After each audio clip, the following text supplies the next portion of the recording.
It's Gordon and Louise. We're an Australian couple, happily retired and enjoying life sailing at the moment. Our past history of sailing was that I grew up as a child sailing small dinghies with my parents, but I think your introduction was a bit later, wasn't it? Yeah, so in my mid-20s when I met the family, I met Louise, and we were sailing together. As the years went by, we were introduced to larger boats with friends and family, and eventually onto catamarans. And back in 2006, we purchased our first Fountaine Pajot cat, the Orana 44.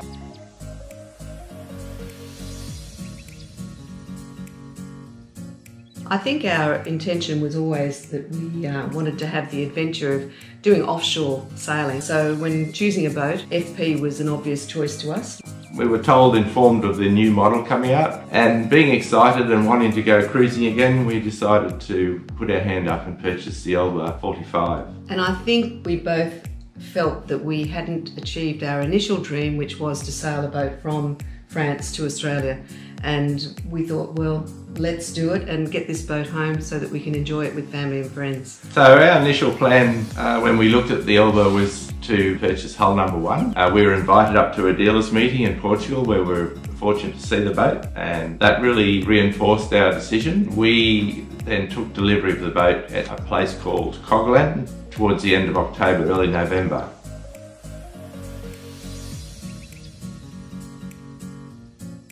Our intention when we set out from France, because we had sailed in the Med and across the Atlantic before, we were sort of thinking we'll do that bit quickly. Our navigation route for that was to go from qu'elle to Gibraltar, and that was just Louise and I sailing the boat. In Gibraltar we were staying at La Linea, the marina across the border, and we there restocked the boat, picked up a friend who came to do the Atlantic crossing with us, and from there we went down to the Canary Islands, to Lanzarote, replenished the boat, and then on towards Martinique. Fortunately we had very favourable weather. We had tailwinds all the way, so we were able to get across in 16 days from Canaries to Martinique. It was quite a quick crossing for us in the ELBA. So we left Martinique on the 9th of February. It was a 1,200 nautical mile journey down to qu'elle, the entry city on the Atlantic side for the Panama Canal. So yes, we travelled down there. That was quite a quick passage as well, and we managed to get into qu'elle, or Shelter Bay Marina, which is probably the preferred marina if you're going to go through the Panama. And luckily I'd organised all this well ahead. The day we arrived, actually, we were met by our agent, and the next day we were being measured, and then we were given a transit a day after that. So we were just... It was very efficient. Couldn't believe how quickly it all happened for us to get through the canal. So that was one of our... that was a very memorable sort of part of our journey. One of our highlights. Yes. For sure. Our American friends then flew home from Panama City.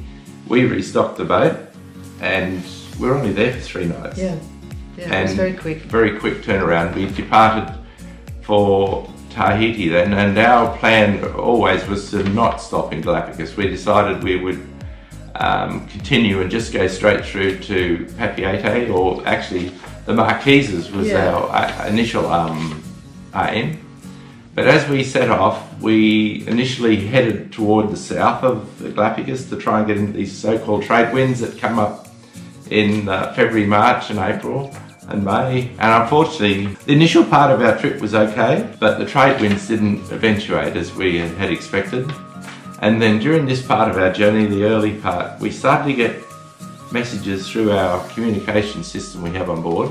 Yeah, it was through family and friends sending us emails, just giving us an insight into what was happening at home in Australia, but also world news.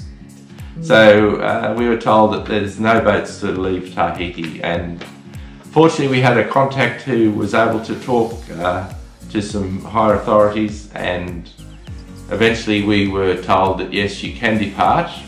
So we were luckily able to go and refuel, and then we set off. But the stipulation was we weren't allowed to stop at any other island territory between Tahiti and Australia.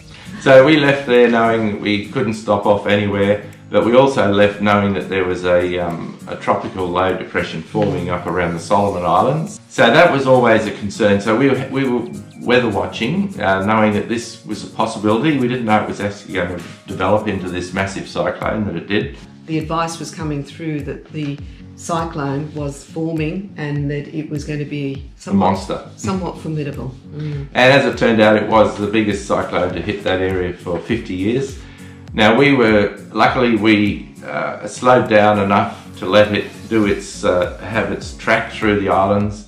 We then travelled to the north as well, keeping well above it, and eventually it did pass in front and below us, so we were able to avoid the worst of it. So we travelled, we kept out of the way of that cyclone, and it wasn't severe, but we did have some really bad weather and squalls. Eventually, and the boat handled that all beautifully actually, and at one stage we actually hove to.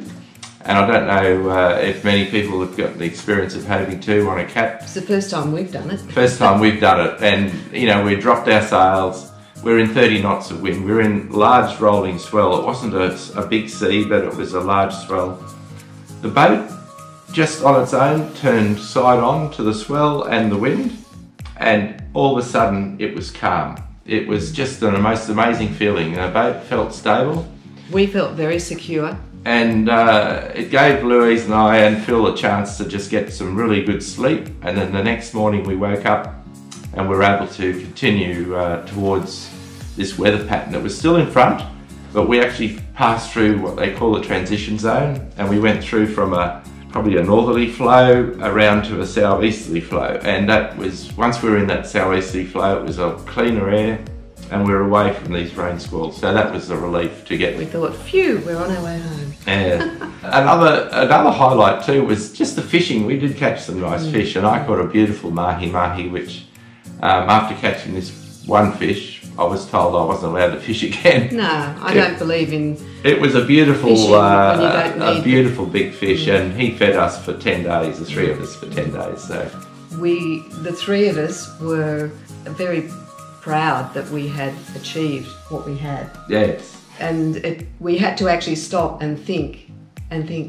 wow, you know, how many miles have we done, nautical miles, to come all the way from France to Australia, and that was something that we had always dreamt of doing it.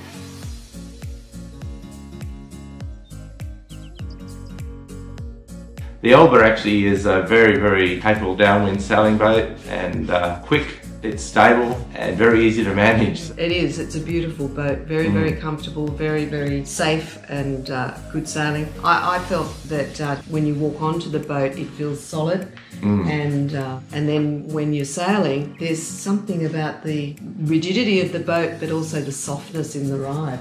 The hull has been redesigned. Underwater, the shape of the hull has been changed compared to the earlier boats, and in all sea states we found the entry into the waves, into the swell, was always a gentle entry. It wasn't a slamming entry. So overall, the boat itself is amazing. The finish of hull number 1 was outstanding. No problems at all really with the structural design finish of the boat. This is just such a comfortable boat, a very easy boat to manage. Initially when we set out, we thought the passage from the Panama through to Marquesas or Tahiti would only be 21 days, maybe even less. Yeah, it ended up being 35 days. But it wasn't an issue when it came to provisioning. The amount of storage room on the ELBA, the fridge is phenomenal. We had beautiful fresh vegetables that stayed fresh. The whole way. The whole way. We were still eating lovely crisp apples, and it was easy to manage really. One of the things that highlights of this boat for us on the passage was the, it was the ease of sailing was one, but that was more, we were doing downwind sailing. So we were broad reaching and downwind sailing most of the time. And the joy of that was we're heading west into the sun in the evenings. We were sitting up on this lounge deck area on the roof.